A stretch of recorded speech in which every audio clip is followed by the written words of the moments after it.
Yay! Yay!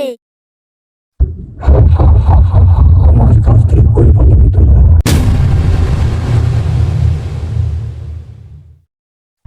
কই গেল শয়তানের বাচ্চাগুলি?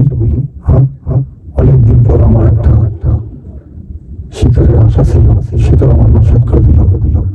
সবগুলো পালিয়েছে, দেখে নেবো।